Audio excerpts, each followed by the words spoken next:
Migrar. Uma palavra difícil para nós outros, os quechuas. Porque em quechua não existe palavra migrante.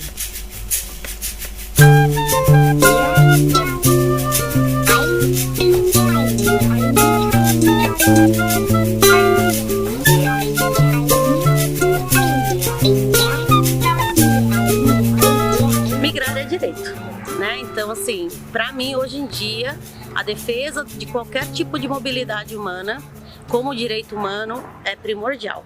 Porque se a gente tirar esse peso de que é alguma coisa errada, né, você consegue estabelecer outro diálogo. Migrar é humano e sempre vai existir, né? Se fosse pra gente ficar no mesmo lugar, a gente seria árvore, não seria gente, com pé. Tratam a migração no Brasil e São Paulo como se fosse uma invasão, né? Então alguém está invadindo. Só que se a gente pensar proporcionalmente, ainda não chegamos no 1% da população, migrantes em geral. Eu acho que em relação à migração no Brasil, a gente ainda tem muitos mitos e a gente ainda tem muito senso comum em relação a isso, né? É claro que a nossa história é uma história de migrantes, né? Desde a escravidão, que foi um grandiosíssimo movimento de migração forçada e violenta, até os movimentos migratórios de europeus na virada do século. A gente liga muito a nossa história à migração. Para uma criança, eu acho que migrar é um luto. Quando um niño vai para a escola, parece que para o padre está ok, o sea, mi hijo está indo para a escola e é isso. O sea, ele vai aprender, o sea, pero se está olvidando de las cosas, de acompanhar de las cosas que está passando o niño na escola. Não foi ela que decidiu. Por mais que a gente saiba que os pais também não foi uma escolha muito certa, mas para os pais foi concreto. Ela migrou porque ela queria trabalhar, juntar aquele dinheiro ou comprar aquela coisa. É concreto, objetivo.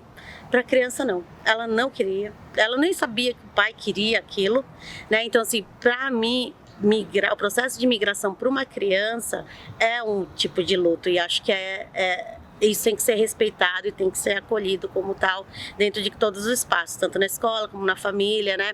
Então, como ela vai vivenciar esse luto e entender que os pais tomaram essa decisão muitas vezes pensando no próprio bem dela, ela vai passar por esse momento de tristeza e conseguir entender que foi ver as coisas positivas daquilo.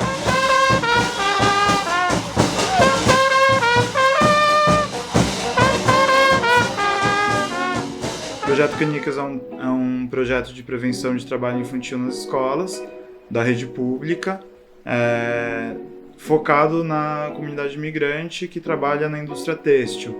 A gente tem como objetivo preparar não só a comunidade escolar, mas também como a rede que está no entorno dessa comunidade, a rede que as escolas podem acessar para receber as famílias, entender as demandas, saber encaminhar as demandas e com isso contribuindo para o desenvolvimento socioeconômico dessas famílias, evitando ou diminuindo os riscos das crianças entrarem numa situação de trabalho infantil. Atualmente nós estamos trabalhando na Zona Norte com 3 colégios, que é a MF Pedro Américo, a EMEI Bombeiro e a EMEI Enzo Silveira.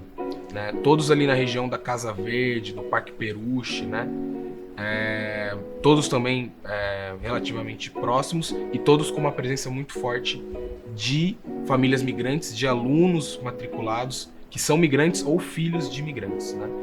Eu diria que nos últimos, a pensar assim, nos últimos 12, 13 anos, com uma incidência maior no começo desse período, houve um trabalho muito forte para a erradicação do trabalho infantil. No entanto, se aproximando mais do período que a gente está vivendo agora, o trabalho infantil voltou, né, com bastante força. Então, durante um tempo a gente acreditou, né, a gente se acostumou com a ideia de que não havia mais trabalho infantil, ou pelo menos não trabalho infantil como nos anos 80, né, que era uma coisa mais nas ruas, enfim. E também ele volta de uma forma muito diferente, que é o trabalho infantil na indústria da moda, ele tem essa característica peculiar dele ser feito dentro das casas, né? O que torna ele invisível. Para nosotros es bolitas, o en Bolivia, por ejemplo, yo jugaba cachina, en Perú tiro, el nombre es tiro. na região onde estava em Bolívia era cachina. Aqui descobri que se chama um bolinho de gude, que meus hijos dizem isso. Debe recordarnos lo que un día nosotros fuimos, ¿no? O sea, los adultos. Un día también nosotros fuimos niños y creo que siempre hay un poco de niñez en cada uno de nosotros.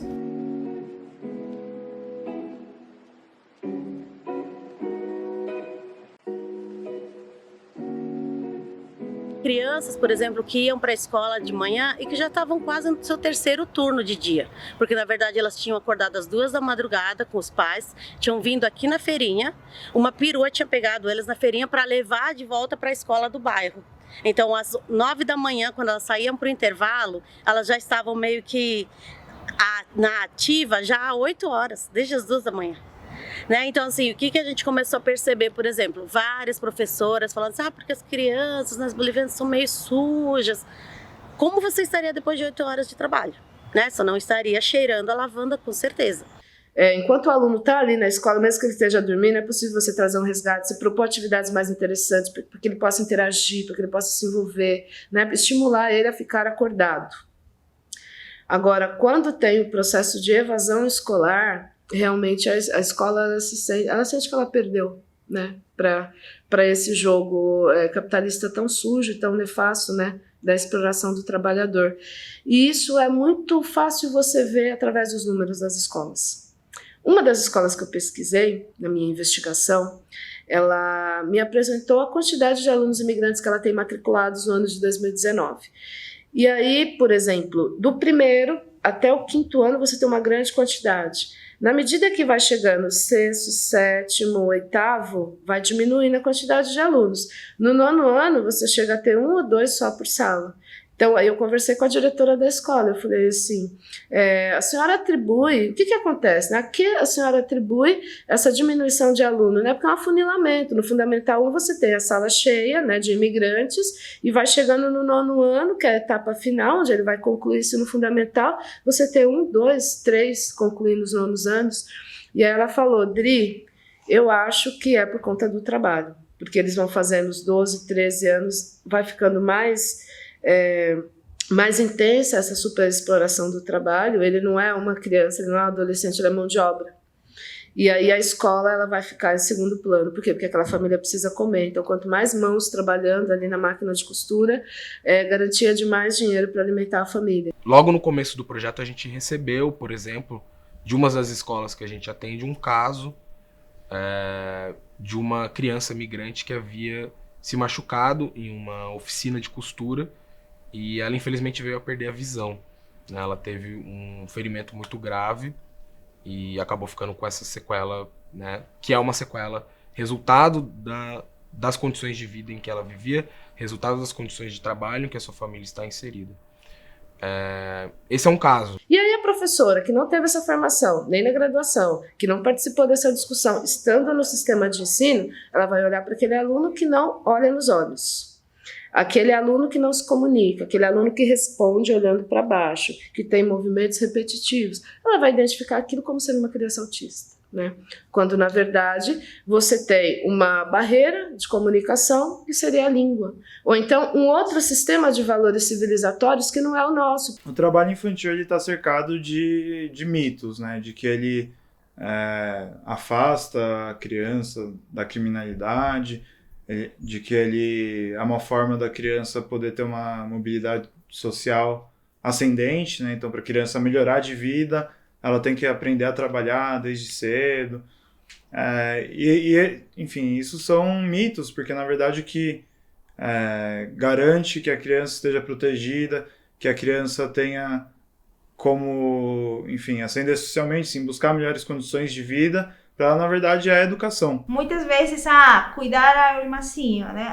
Ele cuida ao irmãzinho, não pode vir no contraturno, nas atividades de contraturno, porque tem que cuidar ao seu irmãzinho, né?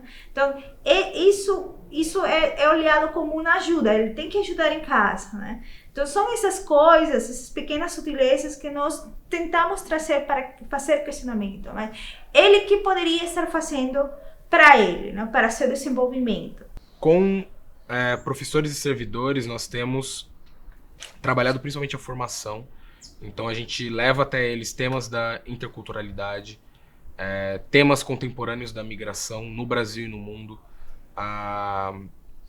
também temas sobre a pedagogia da criança migrante, né, de como assisti-la, como recebê-la, temas da própria legislação atual do Brasil e do município de São Paulo em relação à população migrante. E também, mais recentemente, nós temos tentado levar até esses servidores, professores, toda uma forma de atuação e de resolução de problemas através de protocolos de operação mesmo, né, simplificados, na tentativa mesmo de fornecer ferramentas para que eles possam pensar os problemas dessas famílias e dessas crianças migrantes. A gente desenvolveu o modelo Canicas, que é um modelo inspirado em técnicas de design thinking, né? Então usar um pouco da criatividade, usar um pouco da interação mais dinâmica entre as pessoas para investigar primeiro e criar uma empatia sobre como é a percepção, a visão de mundo daquele sujeito que a gente está tentando atender. A gente precisa conseguir contar com o apoio da UBS, com o apoio do CAPES. A gente precisa ter mecanismos de verificar como é a situação domiciliar das crianças, então a gente precisa contar com o CREAS, o CRAS, o SASF, toda a estrutura de proteção básica e especial do território que consiga fazer essa verificação com entrevista social, com escuta qualificada, com visita domiciliar, para conseguir integrar essas famílias em mecanismos de proteção que garanta que aquela criança não vai estar em situação de trabalho infantil. O Projeto Canicas criou e vem desenvolvendo diversos materiais pedagógicos e metodologias para endereçar esses assuntos. Um deles é uma série de ilustrações sobre os direitos, então direito à alimentação, direito à saúde, direito a brincar e direito a estudar. O outro material que a gente criou são dois quadrinhos que tratam da situação do trabalho infantil, mas discutindo temas de o que é aprender a ter responsabilidade, o que é ajudar em casa, né? E sem estigmatizar os processos, porque as famílias muitas vezes se veem reconhecidas nesse material e a gente não quer que elas se sintam mal, mas que elas entendam onde elas podem intervir, onde elas podem trabalhar melhor a integração da criança numa vida familiar mais saudável. Então, quando pensamos a criança como sujeito de direitos, né, muitas vezes olhamos a criança como um ser que precisa de proteção. Claro, precisa de proteção, por isso também tem o ECA, mas também a criança pode também subverter certas questões, né? A criança te provoca e às vezes isso, quando pensamos uma educação no quadrado, quando pensamos uma educação mais, eu sou o professor e você é o aluno, né? Pensa desde um plano jerárquico, começa você a cercear muitas ideias, subversões, criatividades que a própria criança traz, porque a criança como se diz? Ela te envolve, ela te traz perguntas, te traz questionamentos, te traz olhares que, incluso dentro do processo de fazer oficina com criança, a gente descobriu muita coisa do nosso próprio material que a gente não tinha percebido, ou dos materiais que a gente trouxe e que nós trouxemos certos diálogos, mas eles trouxeram outros diálogos que nós nos surpreendimos, né? O Projeto Canicas ele tem 3 pilares fundamentais para a nossa atuação. A criança como sujeito de direitos, então a criança sendo capaz de buscar, de sentir os direitos dela e de contribuir para que esses direitos sejam garantidos dentro da escola. A outra proposta que justamente que vai calçada com justamente a criança como sujeito de direito é a escola como espaço democrático, né? Para a criança sentir sujeito de direito, justamente você tem que ter a estrutura, né, e sempre essa estrutura, não quadrada, né, essa estrutura fixa, sino uma estrutura que sempre está em mudança, né, em constante mudança e em constante aprender fazendo também. Temos professores dispostos a construir juntos, professores que mesmo que não tem talvez muitas informações ou algumas informações talvez não tão como se pode dizer, algumas informações que vêm de um lado, vêm do outro, sobre migração, eles têm feito algo.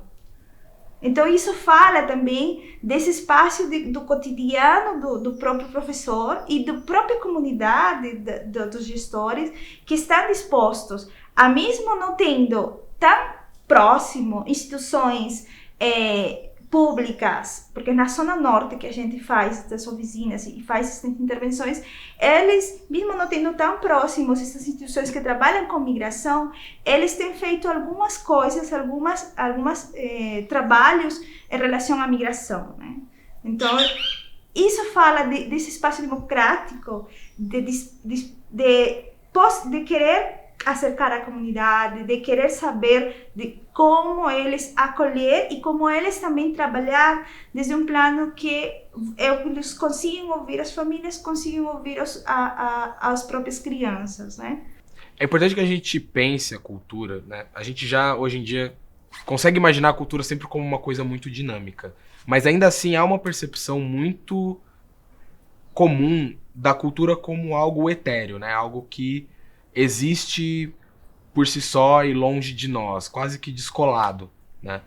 Eu acho que a interculturalidade, ela traz ela traz uma percepção nova, que é da cultura como dinâmica, como historicamente, né, algo dinâmico, mas que também existe dentro de realidades materiais, né? E realidades onde há diferenças de poder, né?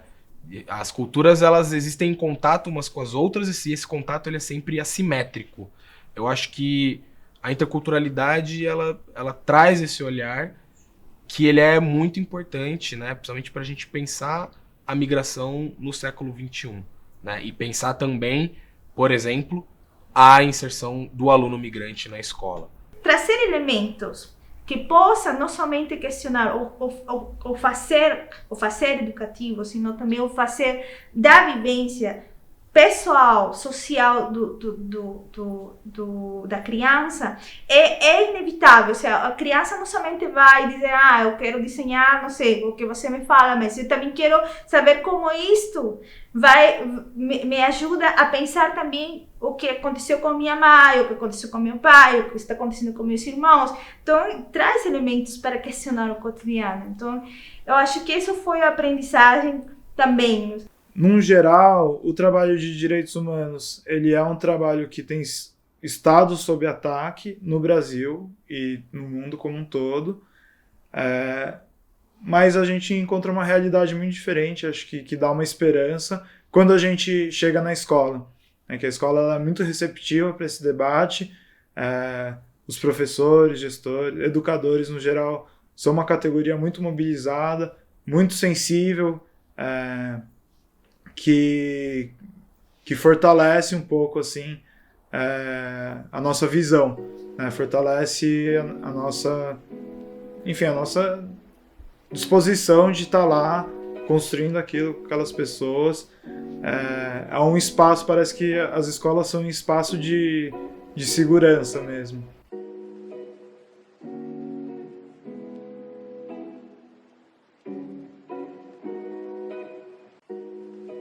Sueño territorial.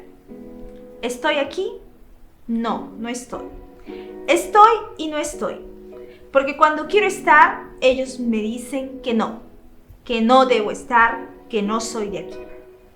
Acento diferenciado, trazos marcados, pómulos sobresalientes, cabello negro y liso. Ojos andinos, ojos indígenas, ojos que hablan. Cuentan de mí, de mis antepasados, de un imperio y de una colonia. De un mestizaje muchas veces sin consentimiento. De curandería, de leyendas y de rebeliones libertadoras. ¿Será eso que me delata? ¿Delata qué? delata a quién. ¿Qué ves que me hallas diferente? Es la frontera, me dicen.